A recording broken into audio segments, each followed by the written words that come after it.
Hi guys, welcome to our humble abode. Tara, pasok!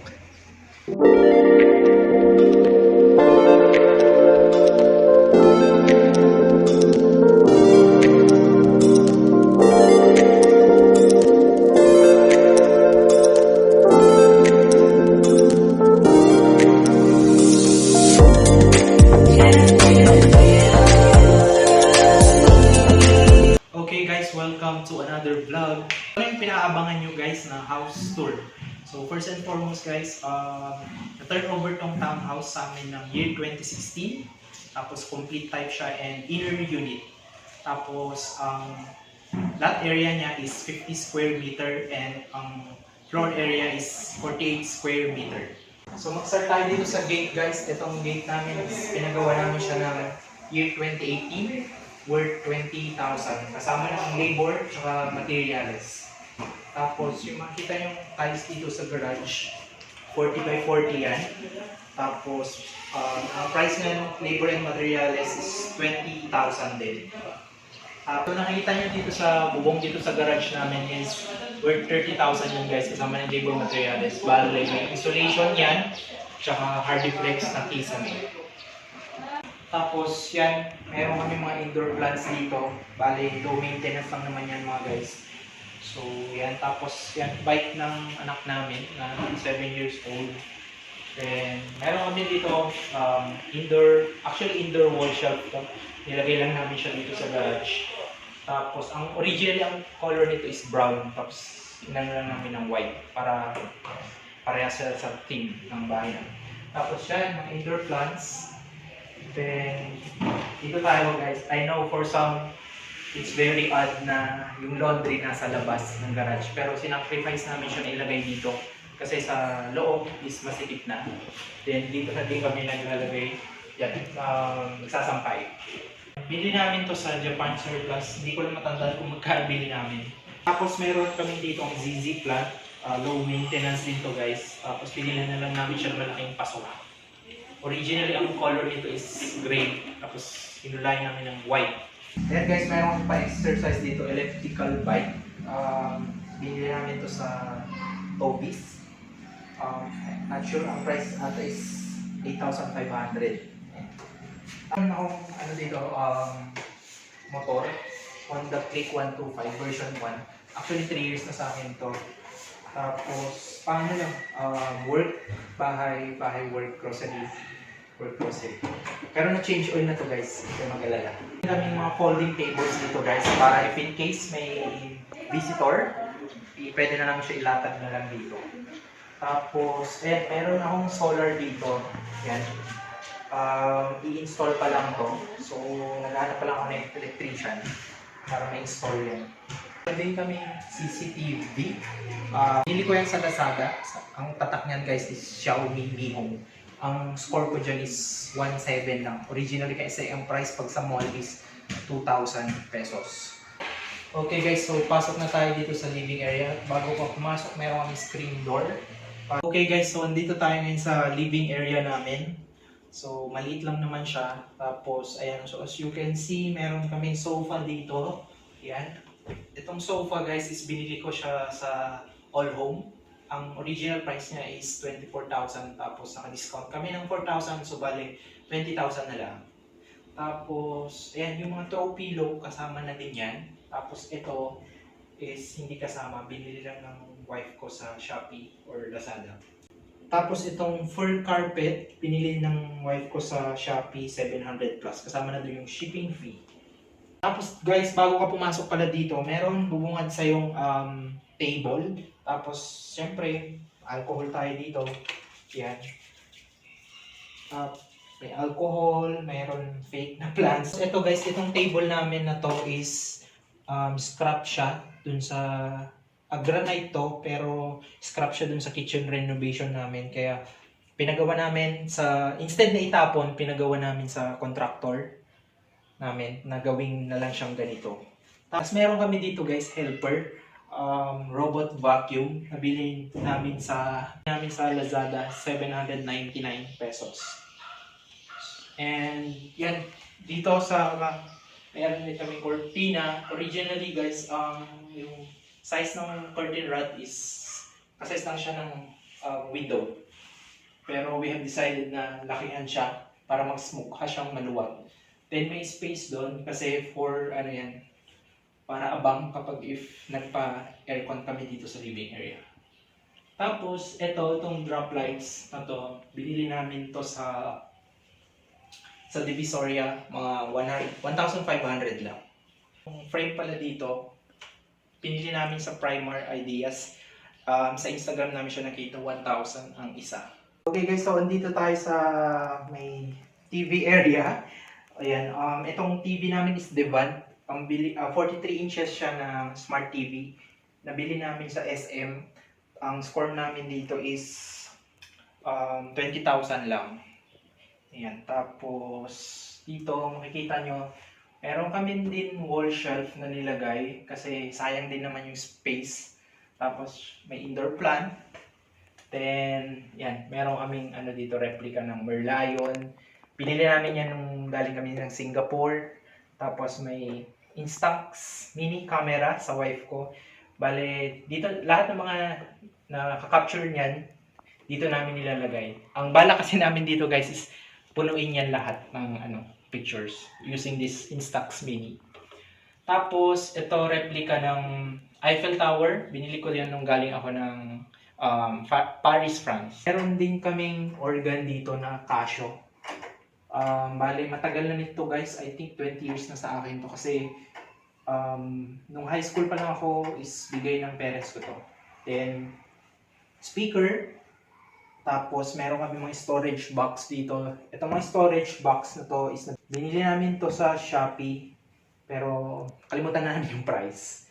Tapos, dito guys, meron kaming indoor plant ulit na snake plant.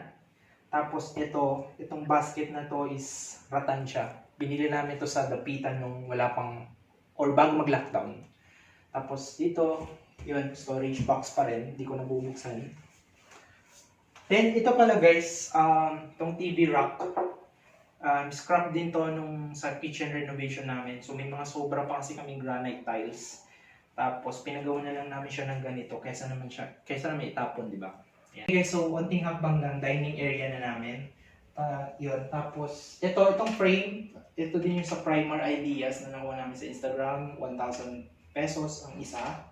Tapos itong dining table, matagal na to Bilhin na namin to sa SM Mega Mall, worth 7,500. Actually kasama na yung dun guys, yung dining chair. Pinalitan lang namin ng ganito kasi sira na yung dati. Leather kasi yun, tapos nagbabakbak. Yan guys, so maganda to kasi matagal na sa amin to, tapos tempered glass siya. Yan.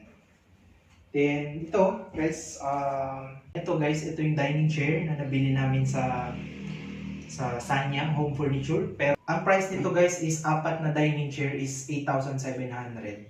Kasama na dun yung shipping fee. Mas mura dun guys kaysa dun sa sariling store nila. I mean yung store nila sa mga malls. Ayan, maganda naman siya, color brown tapos may detail. Ayan. Ito, hindi siya kasama dito sa dining chair. Separate to, binili lang namin siya na sa Japan Surplus. I think 1,500 to So, yan. Okay naman. Okay guys, so proceed tayo dito sa kitchen area namin. So, ito, originally kasi may dito guys, pader. So, we have decided na bakbakin para gawin dito as a kitchen area. Ang dati kasi dito guys is dirty kitchen. Yan. So, pinagawa namin siya ng countertop. Itong countertop is granite tiles. Tapos ito, nilagyan na lang namin siya ng wallpaper sticker para mas dating yung kasi pag plain na semento lang, medyo boring siyang tingnan. Tapos, nilagyan namin dito ng LED light. Ayan. Tapos, yan. Ito guys, drop lights. Nabili ko to sa Wilcon Depot. 1,500 ang isa. Pero hindi kasama yung bulb. So, separate ko pa siyang binili. Tapos, ito guys, meron kaming, since mahilig kami ng mag-coffee ng wife ko, meron kami dito Nespresso machine. Yan. Nilalagay lang dyan is coffee capsule. So, andito yung mga gusto mong kape. Yan. Okay guys, so meron kami ditong ref. Tapos, Electrolux yung tatak. Tapos, inverter siya. Kaya matipid. Tapos, auto-frost na din. Ang bili namin dito is 20,000. Ayan, yung mga ref magnet, yung mga travels namin. Yan. Tapos, dito, meron kaming mga wine. Yan. Tapos meron din kami ditong dried flower from Contisto. Meron din kami ditong blender, Hanabishi. Perfect na yan kasi summer guys, so yan. Tapos dito guys, meron kaming gas range. Higher yung tatak, tapos 4 burners siya. Ang bili namin dito sa Robinsons is mga 9,000 kasama na yung shipping fee. Tapos ito, syempre dapat meron, pag may gas range, dapat may range hood. Ang bili dito sa range hood is 4,500. Tapos dito tayo sa may sink. Ayan. So as you can see guys, ito, lagay ng tubig. Tinakpan lang namin siya bumili kami ng ganito, nag-Shopee, 300 pesos lang, kasama na yung shipping fee. Ayan, kasi pag blue guys, parang sakit sa mata, hindi siya, alam mo yun, hindi siya match sa motif ng bahay. Tapos yan, meron kami ditong sink. Yan. Tapos yung mga sink na pinili pala namin is matte siya. Hindi siya glossy kasi pag glossy, medyo mas parang kalawangin siya kumbaga. Kitchen top guys, yan. Yan yung mga rice cooker, yan.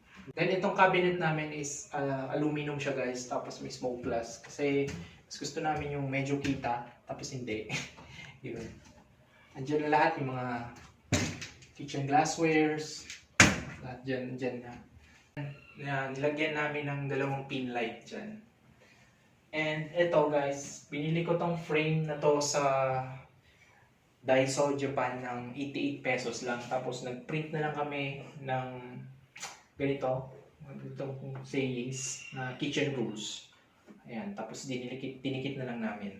Proceed na tayo dito sa guys, sa bathroom namin.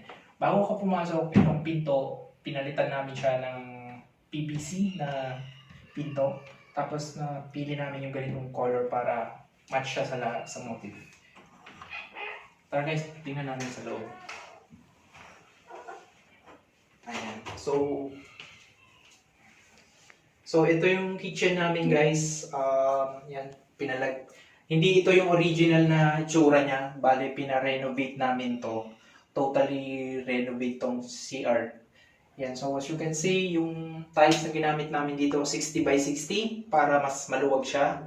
Tapos same dun sa flooring, sa tiles 60 by 60 din. Then napili namin white, tsaka may accent na gray para siya dito sa tiles, sa wall, tsaka sa flooring. Tapos ang hindi namin binago dito guys is itong toilet bowl. Kung ano yung nung na-turn over sa amin, ito na yon, ganito na yan. Tapos basin bowl, wala din kami binago dyan. Bale, binago lang talaga namin dito is yung tiles. Ito, shower head. To guys, nabili ko sa Makiling. 1,700. Tapos, itong towel rack. Ang price nito is 1,500. Tapos, ano pa ba? Ayan, nilagyan din namin siya ng bathroom niche dito or shampoo storage para hindi na kami yung nagdidikit or yung nagbubutas. Tapos yan, bumili din kami ng balde at tabo na color white kasi originally black yan eh, para match siya sa lahat. Tapos yan, tissue, and ito guys, itong lavatory faucet namin, 800 pesos to, na bili ko yan lahat sa Makiling. Tapos matte din siya. Then meron kami dito ang medicine cabinet, di ko na rin siya bubuksan. Tapos may nakapalibot dyan sa gilid niya na strip lights, LED strip lights. So dito guys, meron kaming signage na house rules, laugh often, do your best, be proud of yourself, love one another, say please, and thank you. Nabili namin to sa Dapitan bago mag-lockdown, 250 pesos lang siya. Tapos meron kami ditong indoor plant. Okay guys, so andito tayo sa stairway landing. So meron kami ditong frame, do what you love, tsaka have a nice life. Nakalimutan namin kung magkano bili dito. Sobrang tagal na kasi. Tapos, ang ginagawa namin dito guys, hindi kami nagbubutas or yung binabarena. Adhesive lang nilalagay namin, yung 3M. Then, dito meron kaming display shelf. Binili namin to sa Sanyang Home Furniture worth 1.5 lang. Tapos, yan, mga pictures, Papa Jesus, indoor plant. Itong camera ko, gumagana pa yan, pero ginawa namin siyang display dyan. Tapos, fake plant. Then, meron din kaming printer since nag-start na yung homeschooling. Kaya, pumili kami yan. Meron dito guys, may maliit na bintana para may ventilation pa rin. Tapos, yan, indoor plant, fortune plant, tapos itong sensation plant. Ganyan lang siya guys, kasi hindi pa siya nadidiligan. Pero low maintenance din yan. Meron din kaming life-size mirror dito. Pinagawa namin to sa contractor namin. 3,000 pesos to. Tapos meron fur carpet na bili sa online, 250 kasama na yung shipping fee niyan. And dito guys, meron kami ditong yan, globe router dyan. The reason why kung bakit namin nilagay dyan kasi para mas malakas yung signal kaysa yung dati nilalagay namin siya sa dead spot. And pag nilagay namin dito guys, yung bandwidth niya is nasasagab lahat ng kung sino mang nakaka-connect. Okay guys, tapos dito tayo sa drop lights namin dito sa may stairway. Nabili namin to ng 1,000 pesos lang sa Lazada. Yan, tatlong drop lights na yan guys, worth 1,000. Di ba sulit na? Ang di lang kasama dyan, meron pa lang kasamang ilaw yan guys, kaso 3 watts lang, madilim pag ganun. So pinalitan namin ng tig for 5 watts. Guys, dito sa second floor, meron kaming master's bedroom tsaka kids bedroom. So punta muna tayo dito sa kids bedroom. Nga pala guys, itong pinto, nung na-turn over sa amin, ganito na siya, hindi na namin siya binago. Pero eventually, baka baguhin namin ng mas magandang pinto kasi ito medyo manipis lang siya. So tara guys, pasok tayo dito sa kids bedroom. So ito yung kids bedroom guys, though hindi pa natutulog dito yung anak namin. Kasama pa namin siya diyan sa master's bedroom. Parang ang ginagawa lang namin dito is parang stock room siya. So lahat ng mga kalat dito na nilalagay. Ayan. Dito meron ditong cabinet guys. Itong cabinet to actually shoe rack. Ang original color nito is brown. Pero since medyo matagal-tagal na siya and medyo sira-sira na, kinulay na lang namin siya ng white. Tapos yan, electric fan. Yan. So yung built-in cabinet guys nung na-turn over sa amin yung bahay yan. Okay. Tapos dito mga picture frame, yan, lahat yan adhesive. Tapos dito guys meron bintana dito. So pag dyan makikita mo dyan, yan yung bubong dun sa garage sa baba. So actually sa amin pa to. Pero kapag sooner or later siguro kapag nakaluwag-luwag, pwede namin siyang pa-slab dyan. Pag pinislab dyan guys, additional room pa yan, tsaka veranda. Kaya kung gusto niyo akong supportahan guys, mag-subscribe kayo, tsaka huwag kayong mag-skip ng ads para we'll never know, di ba? Kapag mag-grow yung channel ko is makapag-slab na ako. Okay guys, so pasok tayo dito sa master's bedroom. Okay guys, so ito yung master's bedroom namin. Bale, itong size ng bed is queen siya. So, kasya pa naman kami dito, yung tatlo. Dito guys, ito yung anak namin. Mag-hi ka nga, say hi. Hi! Okay guys, so meron din kaming office table dito. Originally kasi ang kulay nito guys is brown. So, medyo matagal na din kasi ang bili namin dito is 1,500 pesos sa Sanyang Home Furniture. Kaya kinulayan namin siya ng white. Then, yan, it serves as may home office na din kasi pandemic, work from home. Okay guys, so dito meron lamp, tapos cellphone stand, tapos yung pabangaw ko na Paco Rabanne, then fake plant, tapos may digital clock. Ayun, tapos yan, may alcohol. Okay guys, so meron kami ditong comforter na white. Nabili namin sa Instagram, 3,000 pesos. 4-in-1 na siya. Okay guys, so meron kami ditong bed frame. Nabili namin sa Sanyang Home Furniture, worth 10,000. Itong mga frame na to guys is yung mga lumang frame namin. Tapos nag-print lang kami yung mga picture, mga ganyan. Tapos yan, nilagay na namin para mas tipid. Guys, so meron kami dito na Samsung digital inverter na aircon. 1 horsepower siya. Tapos yun, sobrang tipid yung sa kuryente yan guys. Nabili ako dito na ilaw. Bili ko sa Handyman worth 900 pesos. Actually, ano to guys, tricolor. So, pwede mo siyang sa yan, yellow, white, tapos not sure kung ano to, parang combination ng white and yellow. Tapos, meron kami dito guys, built-in cabinet. Ang talagang kulay nito is brown. Pero, syempre, as time goes by, medyo nasisira na siya. Pininturahan namin siya ng white. Tapos, yan, yung kurtina. Then, may papakita ko sa inyo guys. Dito, meron pa kaming space na ganyan sa likod. Diyan na din nakalagay yung compressor ng aircon namin. So, as you can see, maluwag po to guys. Actually, pwede pa yan. Pag pina-slab namin or pina-extend tong room namin, kasya pa yung maybe, isang bathroom. Vlog has no intention to brag but to inspire. Yung ganitong kalaking bahay guys is kasya na sa amin kasi we're just family of 3 naman. And kahit maliit guys, we ensure na malinis, maayos, tsaka komportable kami dito. That's all for my video guys. Don't forget to like and subscribe to my channel. Thanks for watching. Again, this is Jay Yano and I will see you again next time. Bye!